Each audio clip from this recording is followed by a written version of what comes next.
തുടർച്ചയായി ഉണ്ടാകുന്ന അപ്രഖ്യാപിത വൈദ്യുതി മുടക്കത്തിനെതിരെ വേറിട്ട പ്രതിഷേധവുമായി ഡിവൈഎഫ്ഐ മുക്കം മേഖലാ കമ്മിറ്റി.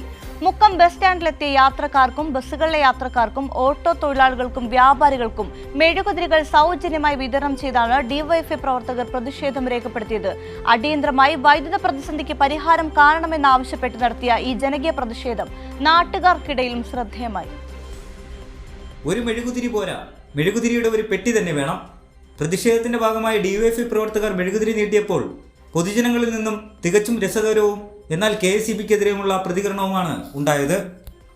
ഒരു മെഴുകുതിരി തന്നാൽ എങ്ങനെ തികയും? ദിവസം ഒരുപാട് തവണയല്ലേ കറണ്ട് പോകുന്നത്? അതുകൊണ്ട് കുറേ അധികം മെഴുകുതിരികൾ തരണം എന്നായിരുന്നു യാത്രക്കാരുടെയും തൊഴിലാളികളുടെയും ചിരിയുണർത്തിയ മറുപടി. പ്രതിദിനം പലതവണ കറണ്ട് പോകുന്നത് മൂലം ജനങ്ങൾ നേരിടുന്ന ബുദ്ധിമുട്ടുകൾ എത്രത്തോളം വലുതാണെന്ന് വ്യക്തമാക്കുന്നതായിരുന്നു ഈ പ്രതികരണങ്ങൾ. ഇതുപോലെ എങ്ങനെ നിൽക്കാനാ? ഇത് ആകെ 2 മിനിറ്റല്ലേ കിട്ടുള്ളൂ. ഒരു ദിവസം എത്ര വട്ടം കറണ്ട് പോകുന്നത്? പല വട്ടമായിട്ടാണ് പോകുന്നത്. ഇത് പോരാ, നിങ്ങൾ തരുമ്പോ വലുത് തരി, വലിയൊരു കുറ്റി തരി, അതപ്പോ വേണ്ടി. ചൂടും അപ്രഖ്യാപിത ലോഡ് ഷെഡിങ്ങും കാരണം ജനജീവിതം അതിരൂക്ഷമായ പ്രതിസന്ധിയിലാണ്. ഈ സാഹചര്യത്തിലാണ് പൊതുജനങ്ങളെ കൂടി പങ്കാളികളാക്കിക്കൊണ്ട് മുക്കം മേഖലാ കമ്മിറ്റി ഇത്തരമൊരു സമരമുറ പ്രയോഗിച്ചതെന്ന് നേതാക്കൾ പറഞ്ഞു. UDF അധികാരത്തിൽ കയറിയത് മുതൽ കേരളത്തിൽ പ്രഖ്യാപിതമായും അപ്രഖ്യാപിതമായും പവർ കട്ട് നടപ്പിലാക്കിക്കൊണ്ടിരിക്കുകയാണ്.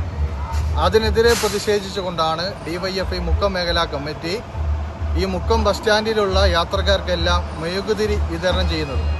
വരും ദിവസങ്ങളിൽ വൈദ്യുതി മുടക്കത്തിന് പരിഹാരമായില്ലെങ്കിൽ ശക്തമായ സമരപരിപാടികളുമായി മുന്നോട്ടു പോകാനാണ് ഡിവൈഎഫ്ഐയുടെ തീരുമാനം. പ്രതിഷേധത്തിന് തിരുവമ്പാടി ബ്ലോക്ക് സെക്രട്ടറി ജാഫർ ഷെരീഫ്, മേഖലാ സെക്രട്ടറി ഷിജിൽ, മേഖലാ പ്രസിഡന്റ് അതുൽ കച്ചേരി, കമ്മിറ്റി അംഗങ്ങളായിട്ടുള്ള അവിനാഷ്, അമ്രീൻ, അഭിനവ്, അശ്വിൻ K മാധവ്, അശ്വിൻ PP എന്നിവർ നേതൃത്വം നൽകി. കൈരളി ന്യൂസ്, കോഴിക്കോട്.